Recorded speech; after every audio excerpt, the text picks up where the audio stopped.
Obrigada pela presença de todos. Olá! E aí, deu certo, né? Deu certo, deu certo. Todo mundo tá ouvindo a gente bem? Tá vendo a gente bem? Acho que tá todo mundo com som bom aí, né? É, eu vou apresentar primeiro para quem ainda não conhece o nosso projeto, um pouquinho muito rapidamente. Depois eu vou te apresentar e Tá dar ótimo. a palavra para você, tá bom?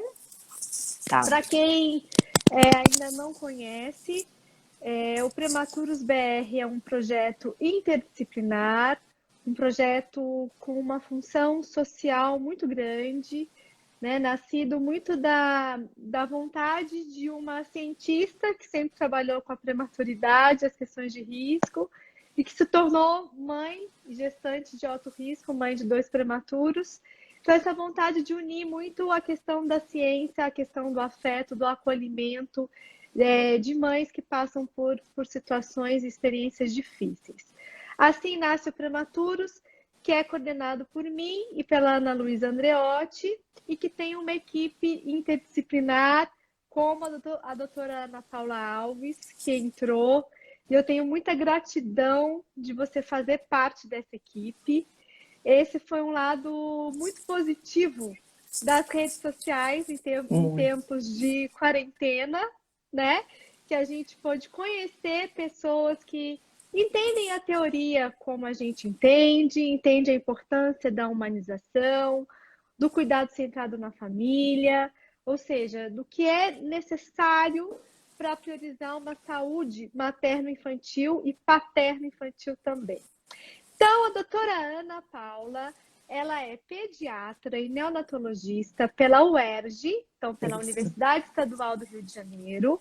Ela tem 15 anos de experiência com UTI neonatal e assim como nós, ela faz parte dessa equipe porque realmente ela acredita no poder da humanização, ela acredita nos cuidados centrados à família. E ela é mãe de 3 meninas, da Joana, da Mariana e da Luísa. Isso aí. Então são 4 Que mulheres estão assistindo, praticamente. fizeram questão de vir assistir hoje. Bonitinha. Gratidão a todos, gratidão por você fazer parte dessa equipe. Todos que estão nos ouvindo, a doutora Ana Paula tem o Instagram dela também, que a gente sempre está falando aqui no Instagram, e é facinho, é @ doutora Ana Paula Alves. Mas a gente marca de novo para quem tiver interesse. E é importante, doutora, a gente falar que a gente vai responder, a gente fez as perguntas, eu e a doutora Ana fizemos as perguntas, muito em cima das dúvidas que surgiram diante de Uhum. algumas perguntas que a gente fez no Instagram. Então, assim, caso a gente não consiga responder todas as perguntas, que é um tema que tem muita dúvida, a gente está disponível para receber de forma particular, tanto eu como a Com doutora, certeza. e também de pensarmos em um outro momento se a gente perceber que não deu esse momento para sanar as dúvidas desse tema. Tudo bem? Uhum, com certeza. Palavra é sua, doutora. Bom, primeiro, muito obrigada pelo esse convite.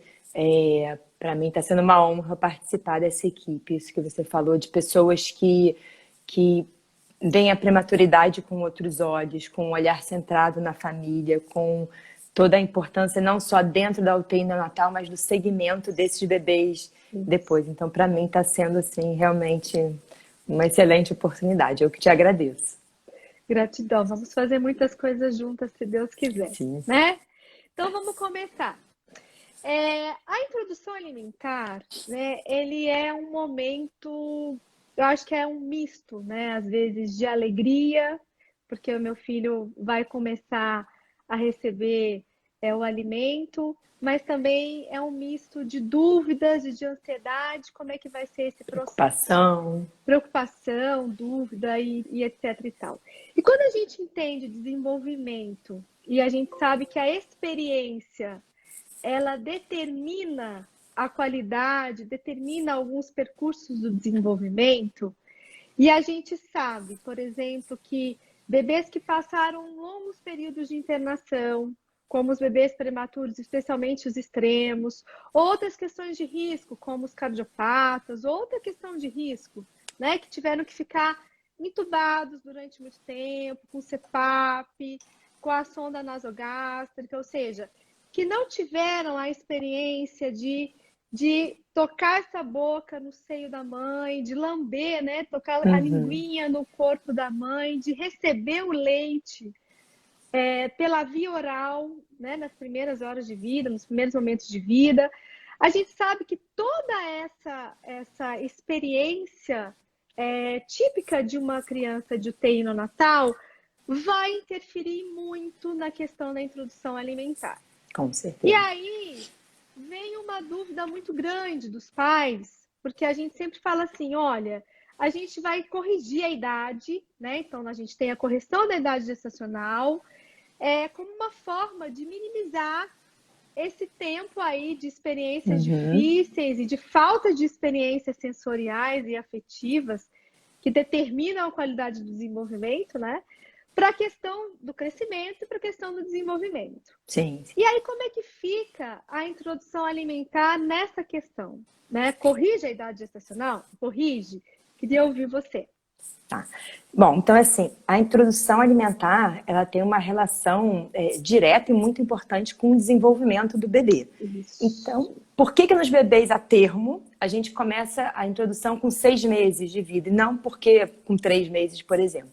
Porque com 6 meses de vida, o bebê já apresenta sinais de prontidão para que se comece a introdução dos alimentos sólidos, né?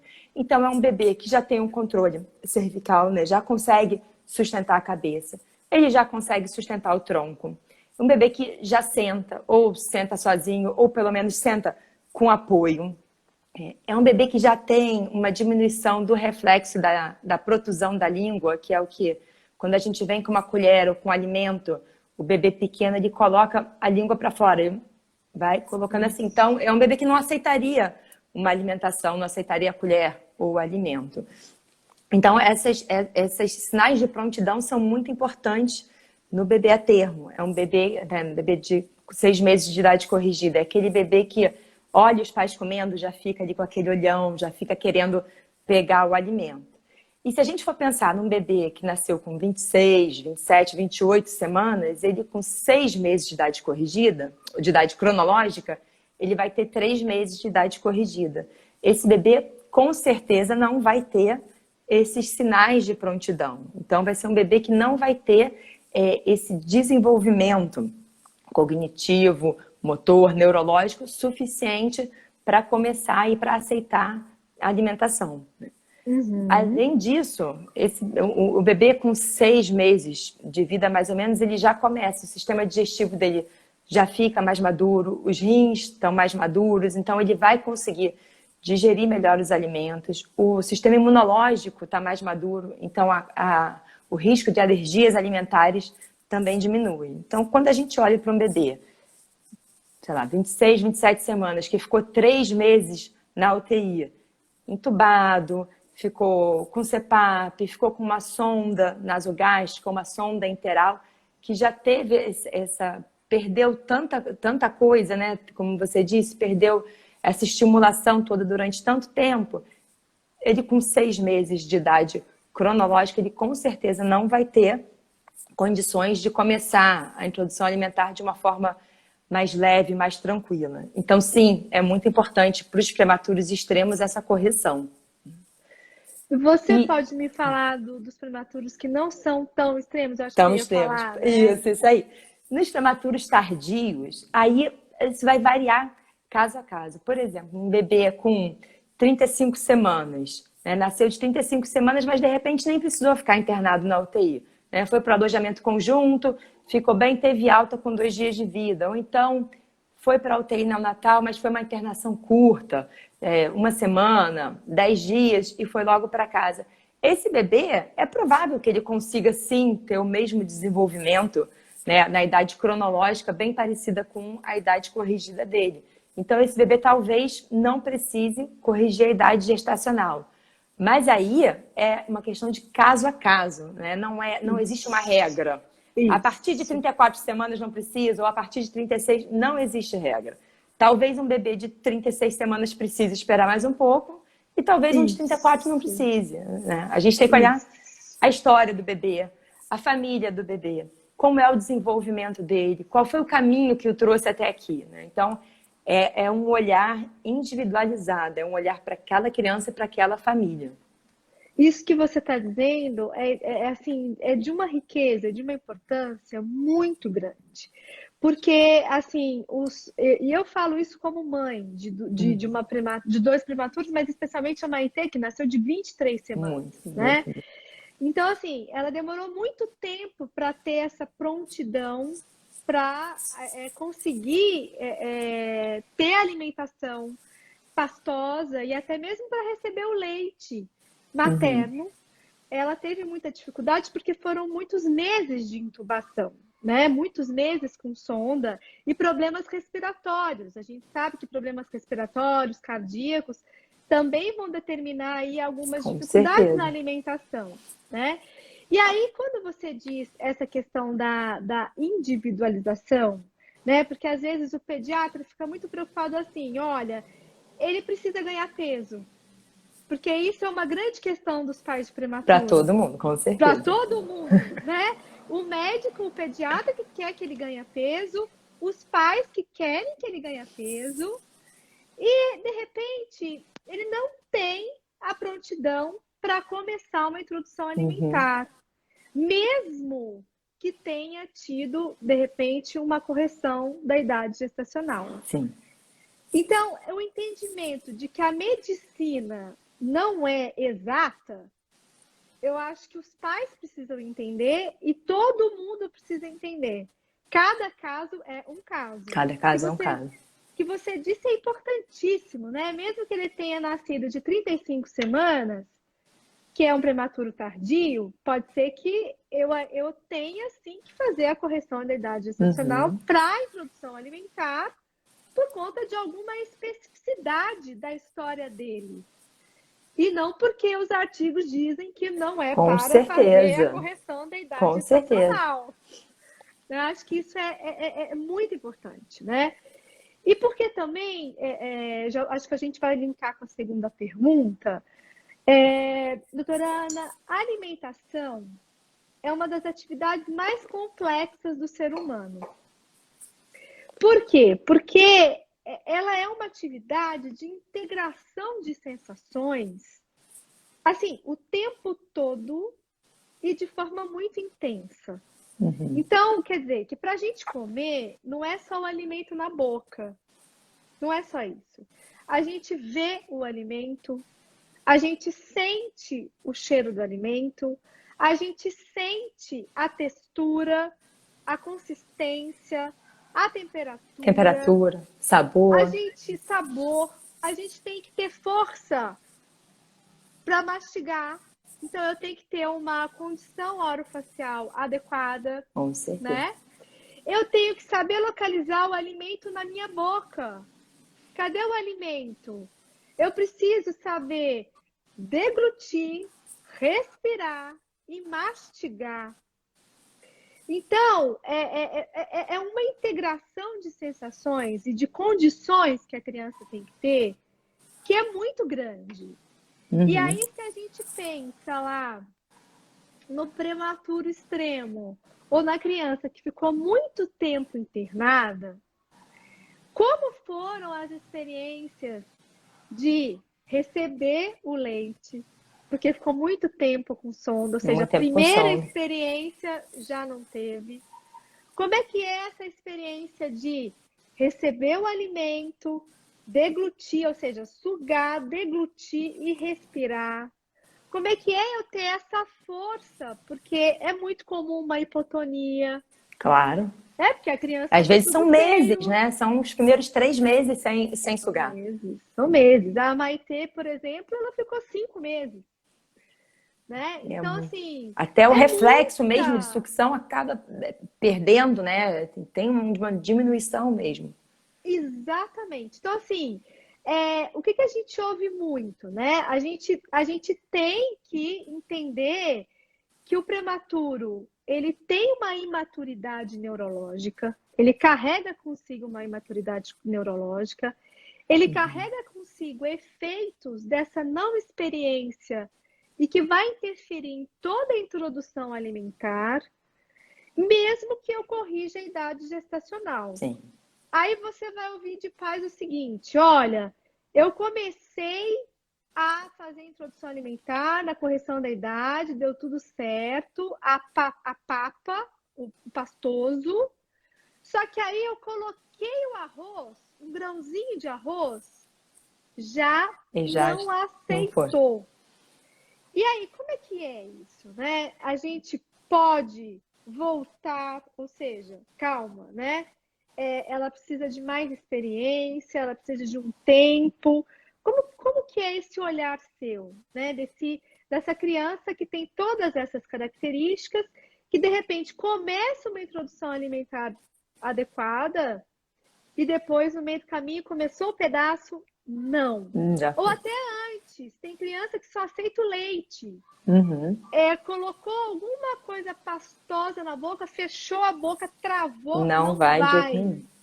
Queria que você falasse um pouquinho disso para mim. E aí, então, de novo, a gente vai para a questão individualizada, né? Porque no bebê a termo, a gente tem aquelas... são regras, né? Mas de uma forma clara, a gente começa aos 6 meses com uma alimentação pastosa, mas assim, amassada, né? A gente sempre fala para os pais para não colocar no liquidificador, não bater no mixer, não peneirar. Então, cozinha os alimentos, amassa bem amassadinho e aí já vai dando para o bebê. E progressivamente vai aumentando essa consistência. Amassa menos, parte em pedacinho pequeno, a carne que era desfiadinha vai mais partidinha. E aí, para chegar com 1 ano com a comida da família. Então, vai fazendo isso progressivamente. Mas no bebê prematuro, é aquilo que você falou. Tem uma série, tem toda uma história ali por trás, né? E muitas questões de meses sem sugar, de questões mesmo desagradáveis de ter uma sonda, de ter um tubo, né? de muitas questões sensoriais, além de não ter a parte sensorial boa, ainda ter a ruim, digamos assim, né? Então, nesses bebês tem que realmente ter calma e voltar um pouco atrás, se for o caso, esperar um pouco mais, né? Não ter aquela pressa de fazer aquilo tudo no calendário, porque o calendário é outro. Né? O calendário do prematuro é outro. Então, colocar o pé no freio da ansiedade, que não é só dos pais, é nossa também. Eu também tenho essa ansiedade de chegar com 6 meses e querer começar a introdução alimentar. Né? Também, eu acho que é dos pediatras também essa ansiedade. E aí eu acho que a gente tem que lançar a mão de uma equipe interdisciplinar. Né? E quando eu falo interdisciplinar, é diferente de multidisciplinar. Isso. Multidisciplinar é o quê? Você tem um pediatra, um fono, um terapeuta ocupacional, fisioterapeuta, e cada um faz o seu trabalho.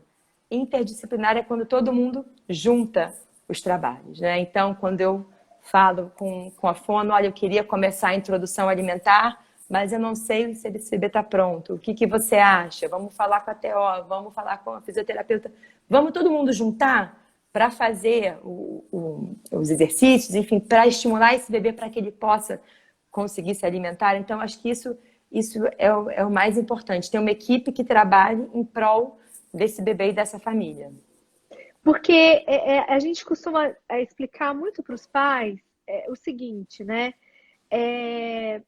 A experiência oral, porque quando a gente fala de sistema tátil, os pais que estão nos ouvindo, né? A gente pensa no corpo inteiro, né? A gente pensa na cabeça, nessa pele, nesse corpo inteiro, que tem um monte de receptor tátil que capta aí o toque, que capta a temperatura, que capta a textura dos objetos.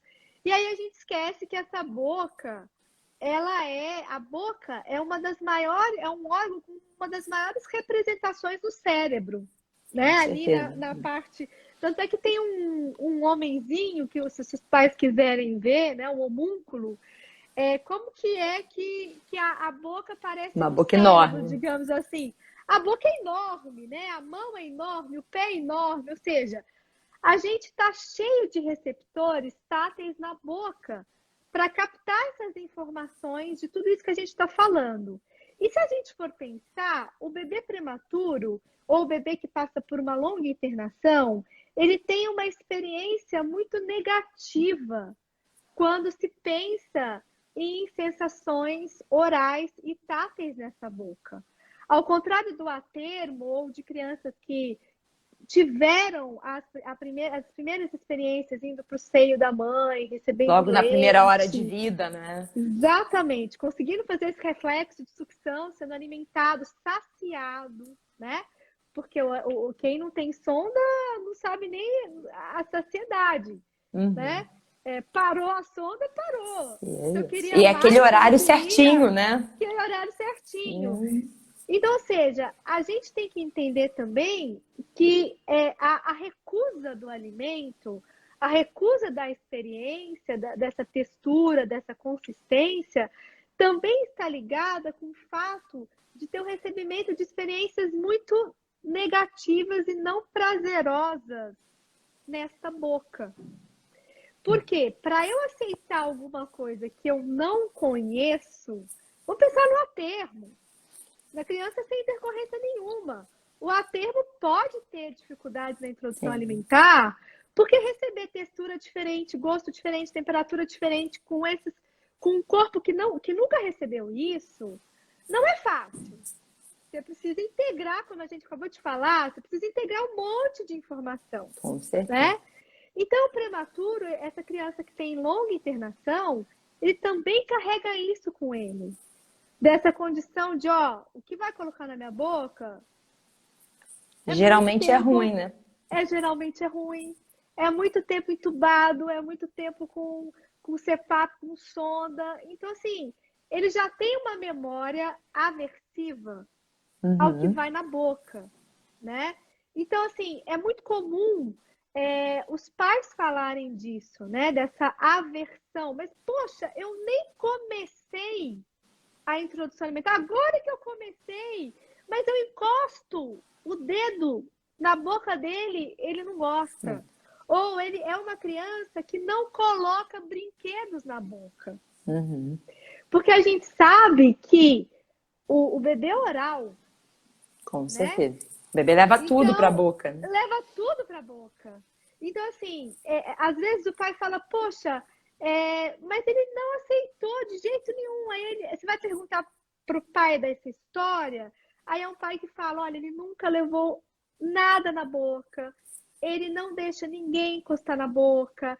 É porque, às vezes, está ligado com essa experiência, com certeza, né, negativa. Então, por exemplo, quando você me fala da importância da equipe Inter, se eu tenho um histórico desse, que o pediatra que vai colher, ele sabe que vai ter que fazer, de repente, um tratamento antes, um acompanhamento antes, com uma fono, com uma terapeuta ocupacional, para poder preparar essa criança para receber essa comida, essa colher, essa textura diferente. Com certeza. Não é verdade, doutora? Com certeza. Então, assim, eu acho que quando se fala da individualização, é importante que a gente perceba que muitas vezes, antes de começar a papa na boca, é importante a gente verificar se vai ter condições de colocar a papa na boca ou não. Então, antes, começar a ter um acompanhamento. Então, essa criança que já está lá com seus 8 meses de correção de idade e está tendo muita dificuldade, e que aí você pega o histórico e tem 5 meses de intubação, 6. Então, assim, o que a gente percebe? Vamos deixar essa criança ver a mãe preparar o alimento. Com certeza, participar de tudo, né? Isso. Ver os pais comendo. Se sentar para comer junto com os pais. Né? Isso, porque às vezes a gente não entende nessa nossa noia, que eu me coloco também como mãe, que tem que ganhar o peso, tem que ganhar o peso. Eu lembro que eu tinha que ir toda semana ver o peso, né? Então o pai se sente culpado, se sente angustiado. Você fala assim, meu Deus, eu não estou conseguindo alimentar meu filho. E ele precisa ganhar peso, né? E aí, quando você fala assim para ele, olha, deixa a criança ver o alimento, deixa a criança tocar o alimento, deixa ela te ver preparar o alimento, deixa ela sentar na mesa com você, brinca de dar comidinha, né? Com a boneca no carrinho. Isso, fazer uma coisa lúdica, né? Às vezes, antes de começar a A colher cheia. alimentação, sim. Então, eu acho que eu queria ouvir de você, uma pediatra, porque os terapeutas falam muito disso, e às vezes os pais se assustam, né? Eu queria que você falasse um pouco disso como pediatra, e aí eu vou te introduzindo algumas coisas que eu acho Uhum. importante. Então, isso que Isso você não é falou é super loucura, isso não importante. é loucura Nem de um pouco. terapeuta, né? Nem um pouco. Você falou bem da nossa experiência adulto. Né? Quando a gente vai comer, a gente já começa olhando, a gente sente o cheiro. Eu aqui em casa, se eu faço um estrogonofe, a minha filha já vem da sala, porque ela adora estrogonofe, ela sente o cheiro e vem olhar. Então, tudo isso já prepara. Primeiro ela sentiu o cheiro, ela foi lá ver a comida, ela gostou da comida. Quando ela se senta à mesa, ela já tem toda uma sensação, né? Já teve várias sensações, várias percepções. Então, por que que com o bebê a gente vai simplesmente colocar a comida na boca? Né? Por que que com o bebê é diferente? Se para ele é uma coisa nova, uma coisa que nunca aconteceu. Então, se você põe, por exemplo, um bebê à mesa, ele está vendo os pais comendo. Bom, se meus pais estão comendo, eles estão fazendo isso aí, deve ser bom. Né? São os meus pais, as pessoas que eu confio, eles estão fazendo aí, já deve ser bom. Se ele começa a ver o alimento, de repente vê o alimento em pedaços, ao invés de ver já amassadinho, né, vê o preparo, participa daquilo, é muito mais fácil dele aceitar. Né? Ele está participando de todo aquele preparo, ele está sentindo o cheiro do alimento, ele está vendo, ele pode pegar, ele pode brincar, né? Ele pode amassar, ele pode passar no cabelo, se ele quiser, Se enfiar na sujar. orelha, se sujar todo. E aí depois ele vai colocar na boca. Mas antes de colocar na boca, ele viu, ele sentiu o cheiro, ele pegou, ele amassou, ele brincou, ele passou na roupa, jogou no chão e depois ele comeu. Então ele teve uma série de experiências, de sensações tátil, de olfato, visual, para depois ele comer. Então Então, acho você que isso faz tá, muita diferença. faz muita diferença. E você está dizendo, como pediatra, uma coisa muito importante, que a gente fala o seguinte, que para alimentar não é somente ter uma prontidão Não. motora e nem fisiológica em si. Para alimentar, assim como todas as atividades de vida diária, seja desfraude, seja tantas as outras coisas que os pais encontram, nós pais encontramos dificuldades, ele precisa de uma prontidão, de um entendimento, de uma condição cognitiva, Uhum. afetiva, sensorial. Então, quando você diz assim, a minha filha, ela sente o estrogonofe de longe e já vem correndo com vontade de comer. O que é isso? Ela tem uma memória do que Sim. representa o estrogonofe. E isso acontece na criança, no bebê. Qual que é a memória de uma criança, digamos assim, né? Memória entre aspas, não essa Uhum. memória Não elaborada é, em não é. termos de, não é isso que eu estou dizendo, mas essa memória sensorial, já que o bebê é um grande órgão sensorial, quando a gente pensa nesse bebê de longa internação, ele tem uma memória sensorial muito aversiva ao que chegou na boca. E que é isso que ele vai continuar se Uhum. realmente a gente não tiver esse preparo de prontidão afetiva, cognitiva, sensorial, para começar uma introdução alimentar. A memória sensorial dele, ele vai carregar a mesma da UTI Com neonatal. certeza. E se você colocar direto uma colher na boca dele, ele vai. Opa, peraí. O que é isso? Exatamente, exatamente. Então, às vezes, a gente sabe que o bebê que tem essas características na UTI, a gente sabe que ele, muitas vezes, frequentemente, ele vai ter o comportamento de aversão oral, né? De aversão tátil, especialmente na boca, por conta de tudo isso que a gente está falando. Então, se a mãe e o pai ficarem encanados, que tem que comer a colher, enfiar a colher, porque tem que comer, porque tem que ganhar Ganhar peso, peso. e não entender que neste momento a qualidade é mais importante do que a quantidade, a gente vai potencializar a versão tátil oral dessa criança. E aí a gente vai ter Vai vir vários uma bola de problemas, neve. exatamente. Uma bola de neve. Então, assim, é importante que o pai ouça de pediatra falando que tudo bem comer uma colherzinha nesse momento e priorizar a qualidade desse momento, que é colocar a mão na comida, no alimento, que você falou, se sujar, ver a mãe cozinhando, ver a mãe colocando a comida no pratinho, estabelecendo uma relação lúdica com a comida, uma relação prazerosa com a comida, e não enfiando a colher para comer, engole. E tem algumas mães que até dão o líquido para a criança conseguir engolir, né? Porque vai fazendo aquele muco de comida, aquele bolo de comida no que chão fica da ali, boca, né? E não engole. Engole, porque não consegue localizar a comida, não consegue mastigar.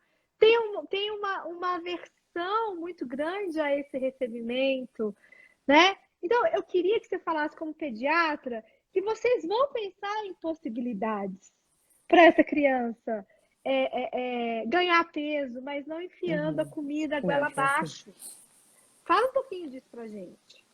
É isso que você falou. O início da introdução alimentar é uma questão de qualidade, não de quantidade. Então, esse bebê ele vai continuar mamando. Se ele mamar no seio materno, ele vai continuar no seio materno livre demanda. Se for fórmula, ele vai continuar na fórmula dele e, aos pouquinhos, a gente vai introduzindo esses alimentos. Então, não adianta querer correr, não adianta querer que 6 meses, começou a 7 meses, já está comendo tudo, e que não vai ser assim, né? Muitas vezes não é assim no bebê a termo. Muitas vezes um bebê a termo, né? Você precisa ofertar 10 vezes o mesmo alimento para ele aceitar. Você precisa mudar a forma de fazer, né? Ele não aceita a cenoura amassada, então você tem que dar a cenoura em palitinho para ele pegar na mão. Então, ou fazer, enfim, uma forma diferente. Então, isso já acontece no bebê a termo, que não tem experiência sensorial ruim nenhuma, né? Que foi tudo bem. E mesmo para ele, essa novidade já é difícil. Para o bebê prematuro, é muito mais. Então, é uma coisa realmente com muita calma, com muita paciência, com muito amor, sabendo que é um processo. Não é uma mudança da noite para o dia, é um processo. Exatamente. E aí, eu acho que, assim, de tempos em tempos, as orientações são diferentes, né, doutora? Então, eu lembro que na época da Maitê foi de um jeito, na época do Lucas já foi de outro. Já de outro jeito. E aí, as mães, assim, houve várias coisas, entra na internet, conversa com a amiga, aí a mãe dá sugestão de como que era há 60 anos atrás. Daí a sogra também fala, daí a cunhada também fala. Aí vira uma bagunça. Vira uma bagunça. Aí assim, como é que é? Começa com papa salgada? Começa com papa doce? Como é que é esse novo método do BWL? Né? Fala um pouquinho disso, dessas questões para os pais. Né? Porque muda muito. Muda. E aí, se você é mãe de primeira viagem, especialmente, e de uma criança de risco, que você está se sentindo obrigada que ele ganhe peso, daí você ouve o que a mãe fala, o que a sogra fala, o que o pediatra fala, o que o primo fala, e a cabeça fica perdida. Queria que você falasse um pouco do começo dessas papas, desse método. Tá bom. Então, assim, para começar, não existe uma regra. Tem que começar com a papa salgada, que hoje a gente não chama mais de papa salgada. Porque, tá vendo? Né?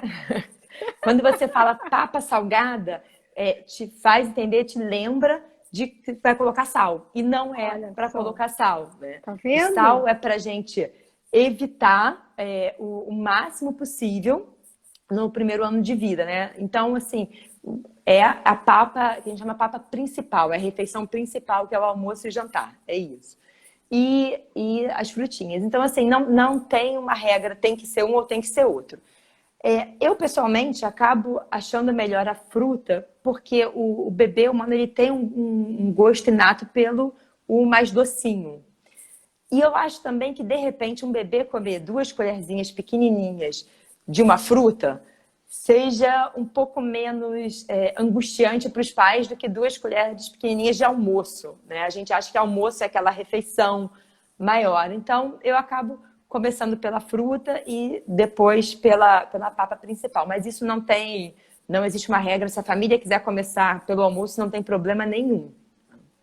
Olha para você ver como é diferente até da cultura, né? Eu morei 5 anos fora e aonde eu morava, eles não davam, eles priorizavam e chamavam papa salgada. Aham. Tô falando de 4, 5 anos atrás. E aí eles falavam assim, não pode começar com a doce. Porque aí ele vai gostar mais do doce e não vai querer comer o legume. Então, eu acho que também tem a ver, eu só te interrompi nesse momento, porque eu acho que tem a ver também com o fato de você confiar no pediatra que você está. Se você Com certeza. confia, o que vai acontecer? Olha, ela está dizendo assim, assim, assim, assim. Você tem que confiar no pediatra que você escolheu para o seu Com filho. certeza, com certeza. Se o E outro começou isso sem diferente, dúvida, sem dúvida. Se o outro começou diferente, ok, pode ser uma característica individual da criança, pode ser uma questão da família, ou pode ser um método teórico que ele segue que é mais antigo, que é menos atualizado, que ele vai seguir Assim, assim. e entre o certo e o errado, tem muita coisa. E em medicina a Exato, gente vê muito isso, né? Tem o certo exato, e o errado e tem tudo aquilo. Então, se de repente o pediatra prefere ou a família prefere, não, eu quero começar com os legumes. Não tem exatamente, problema, né? Então, eu exatamente. posso achar uma coisa e você achar outra e tudo bem, né? Então, você tem que ter essa relação realmente de confiança e tem que ter abertura também para falar. Para perguntar, mas por que você acha que é a fruta? Por que não pode ser a papa principal? Né? Tem que ter essa relação da família com o pediatra de confiança e de parceria. Isso, É uma parceria. parceria. Isso, Porque se uma família fala para mim, eu prefiro a papa principal, eu falo, tudo bem, não tem problema. Não, tá tudo certo. exatamente. Exatamente. E os pais não precisam ter medo do pediatra, não é, Com doutora? certeza, com certeza. A gente tem que perguntar Tem as que perguntar, dúvidas. E não tem dúvida boba também, né? Não tem aquela, não vou perguntar isso não porque isso é ridículo. Não, não tem. Não tem dúvida boba, Exato, é o seu filho. Então toda dúvida é uma dúvida importante. Toda dúvida tem que exatamente. ser tirada. Não existe isso. E tem que confiar no pediatra. Tem Tem que que confiar no confiar no pediatra, tem que confiar. pediatra. Tem que Tem que confiar. confiar no pediatra, porque senão fica louco. Se for ouvir o Ouvindo que, pediatra de todas as amigas, você vai ficar maluca, né? nossa, fica Além da família maluca. do marido, ainda vai ouvir os pediatras, não dá. Exatamente. Tem que confiar no pediatra que você escolheu para o seu filho. E também, se você não estiver bem, acontece, gente. Né? Às vezes, não quer dizer que o pediatra seja ruim, né? Não quer dizer que não seja bom tecnicamente. Às vezes, simplesmente não bateu, enfim, não deu liga, né? E aí você pode procurar outra Exato, pessoa e isso, ok, é normal. Né? Não tem problema nenhum também. exatamente, exatamente. E aí fala para mim do BWL que tem BLW. BLW, falei errado. Que tem mães também que não sabem desse método que estão É. pontuando aqui. Tá perguntando como é que faz com a sogra. Isso é difícil, gente. Isso é mais complicado. Mas o BLW, então, é uma técnica que ela é liderada, guiada pela criança. O bebê que vai liderar, né? A tradução é até desmame guiado pelo bebê, mas acho que desmame não é uma palavra legal, até porque esse bebê não vai ser desmamado, ele vai continuar mamando. Então, é uma introdução Uhum. guiada pelo bebê. Então, é tudo aquilo que a gente já falou.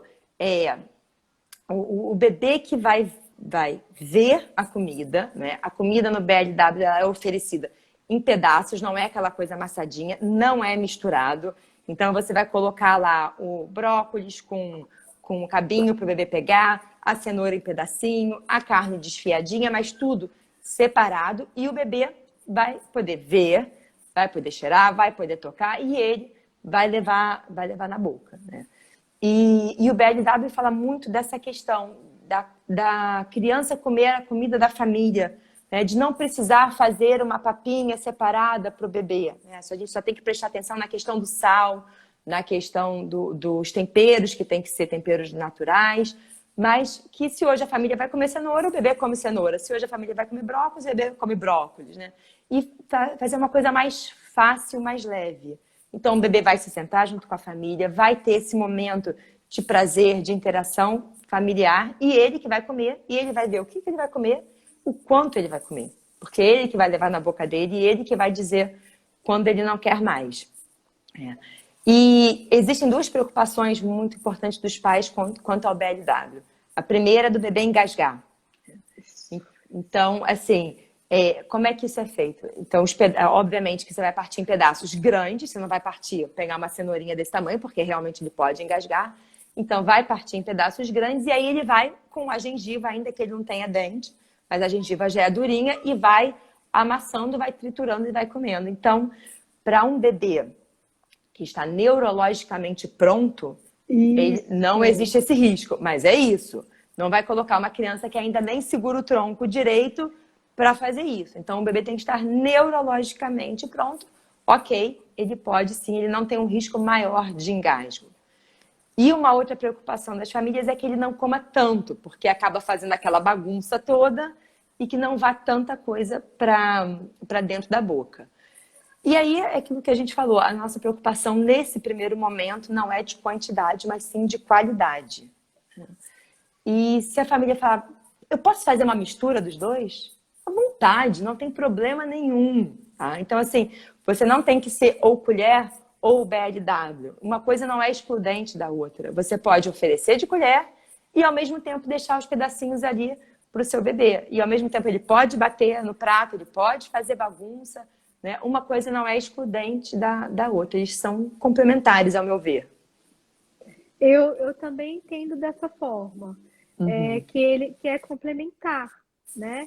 Até porque quando você dá a condição pastosa, né, você também, é o que você falou, você também pode oferecer a ele esses pedaços, né? Que é essa interação com a comida, não só pela boca, como a gente está falando o tempo inteiro, mas pelos outros sistemas sensoriais. E pela condição cognitiva da criança, porque ela vai querer pegar o pedaço da cenoura e pôr em cima da cabeça, e colocar na orelha, e jogar no chão, e ver o que acontece com o pedaço da cenoura, se foi muito longe, se não foi. Vai olhar depois, né? Exatamente, vai olhar depois. Então, os pais também, assim, eu sei que é difícil, ainda mais no momento que a gente está, né, de todo mundo muito sobrecarregado com tudo. Com certeza. Mas a gente tem que dar uma desencanada nesse momento, assim, a casa vai ficar suja. Vai ficar suja, vai. Entendeu? A criança vai brincar com o alimento, vai colocar o prato sujo em cima da cabeça, vai jogar o pedaço de cenoura que você acabou de cozinhar no chão, e aí você não vai querer dar para ele mais, vai ter que pegar outro. Então, isso vai acontecer. Acho que nós pais temos que ter ciência do que significa esse momento de alimentação. E essa bagunça também é um aprendizado para o bebê, não é? É total. É isso. É uma bagunça, é uma brincadeira, mas é um aprendizado também. Então, isso também tem um valor muito grande para o desenvolvimento da criança. Exatamente. Embora para a gente seja assim, né? Mas para a criança é um aprendizado, assim, enorme. Como é que eu seguro a cenoura e é diferente de segurar o brócolis? Gente, é um aprendizado sem tamanho, porque eu tenho uma outra forma de segurar. E aí eu vejo que o brócolis é verde, a cenoura tem outra cor, uma é fina, o outro é assim. A textura é diferente, até o toque também, né? É tudo diferente. Então, assim, isso é de um aprendizado, como eu estou falando, é cognitivo, é sensorial. né? Para você conseguir alimentar bem, você tem que ter uma prontidão e experiências cognitivas, sensoriais, motoras. O Com, desenvolvimento é essa inter-relação das coisas, com né? certeza. Que você propicia ou não mais qualidade. E para os pais enfim, preferem dar com a colher ou pelo menos complementar, fazer uma coisa muito importante que a gente tem que ver são os sinais de saciedade do bebê. Então, Isso a é partir do momento que trancou a boca, virou o rosto, ele está te mostrando que ele não quer mais, ele não sabe falar, mas ele está te mostrando que acabou, que não quer mais. E aí a gente tem que respeitar esse limite, né? Saber respeitar e falar, não, ok, né? Não tá dando mais, agora Isso. acabou. Isso, que é diferente desse comportamento de fechar a boca, de virar o rosto, para o início de uma alimentação, né? Porque se isso está acontecendo com grande frequência e você já tentou dar as experiências, tentou modificar a forma de dar, já conversou com o pediatra já orientou. Então, é como você falou em um momento da live, é necessário uma equipe Com interdisciplinar, certeza. porque pode ser que tenha que fazer um acompanhamento com a fono ou com uma terapeuta ocupacional, que sejam especialistas na questão da integração sensorial, da questão da alimentação e etc e tal, né? E aí, doutora, faltando 15 minutos finais, eu queria que você deixasse uma mensagem para pais, também de prematuros extremos, né? Porque de crianças que nasceram mais graves, porque a gente sabe que existem efeitos a longo prazo, né? E Uhum. a gente sabe que tem sequelas que vão dar algumas dificuldades durante maior tempo no desenvolvimento, que vai necessitar de um acompanhamento mais especial, de uma atenção mais especial. Então, a gente sabe que tem crianças com paralisia cerebral, tem crianças com hidrocefalia, tem crianças com quadros neurológicos importantes por conta da Da prematuridade, principalmente maturidade, da sim. prematuridade extrema. Então, eu gostaria que você deixasse uma mensagem, o que você falaria para esses pais também que podem estar nos assistindo neste momento? Olha, eu acho que eu aprendo muito mais com eles do que eles comigo, sem dúvida nenhuma. Uhum, Tem uhum. pais assim no consultório que são de uma força e de uma insistência e de uma garra assim, incríveis. E o que eu vejo é amor, né? É você respeitar a criança e ir com calma, e ir devagar, e procurar uma equipe. A gente, infelizmente, no nosso país tem uma questão muito grave, que é a questão financeira, e às vezes isso é complicado, isso é difícil. Então, assim, às vezes pelo plano de saúde, se o pai tem, meus pais têm plano de saúde, é difícil, particular é difícil, no SUS é difícil, e eu vejo pais assim que se dobram e se viram em mil. Exato. Então, eu acho que é isso, é muito amor, muita paciência, saber que você vai chegar lá, né? Que talvez o caminho do seu filho seja assim um caminho mais tortuoso e que por isso mais longo e mais sofrido, mas que ele vai chegar, né? Então é esse olhar da mãe, do pai, do cuidador que é super diferenciado, né? Mais até muito mais que o nosso. É. Então, eu acho que é isso, é o amor supera tudo, né? E, na medida do possível, ter essa equipe interdisciplinar que é uma ajuda incrível para uma criança com hidrocefalia, para uma criança com paralisia cerebral, ter uma equipe, né, integrada que possa ajudar essa criança a chegar no destino dela, né, a chegar no seu melhor, é fundamental. Eu acho que a gente, às vezes, fica pensando o seguinte, né? Eu vou comparar meu filho com quem, né? Se Uhum. eu for comparar meu filho que tem um atraso no desenvolvimento importante, que tem questões neurológicas importantes, com alguma criança que não tem, eu vou ver uma defasagem e eu vou entrar em Uma desespero, frustração enorme. né? Agora, quando eu comparo o meu filho com ele mesmo, É isso aí. eu já tenho uma outra visão das coisas que ele não fazia, das coisas que ele consegue fazer, das coisas que eu nem imaginava que ele podia fazer isso e que hoje ele está Tá vendo? fazendo. Então, eu sempre digo para os pais que a gente tem que comparar a criança com ela mesma. Uhum. Porque quando a gente faz Perfeito. isso, a gente verifica o quanto ele evoluiu, o quanto ele está fazendo coisas que eu não imaginava que ele fosse conseguir fazer. E aí isso dá um acalento para o coração dos pais e uma força para que eles possam continuar e para que eles possam lutar, porque como você disse, o nosso país é um país com muita desigualdade. Ainda é um país que infelizmente, são poucas equipes que entendem o que é um interdisciplinar, Uhum. porque muitas vezes a gente pega equipe multidisciplinar É isso, e gente. aí a mãe passa na físio, depois passa na fono, depois passa na TO, depois passa no pediatra e ninguém E conversa cada com um fala uma ninguém coisa, cada um fala uma coisa diferente. e ninguém conversa com ninguém. Então a mãe recebe orientação da fono, orientação do TO, orientação do físio e elas não se conversam e a mãe tem aquela lista de coisas que ela tem que Que não se fazer encaixam, né?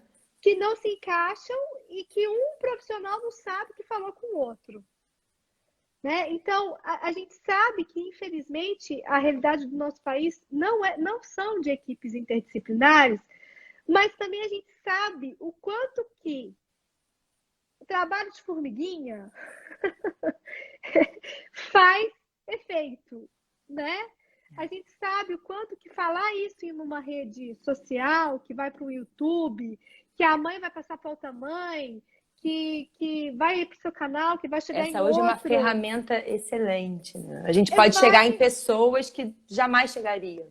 exatamente, vai permeando espaços que aí você fala assim, olha, eu não sei se vai gerar mudança, mas reflexão vai gerar. Uhum.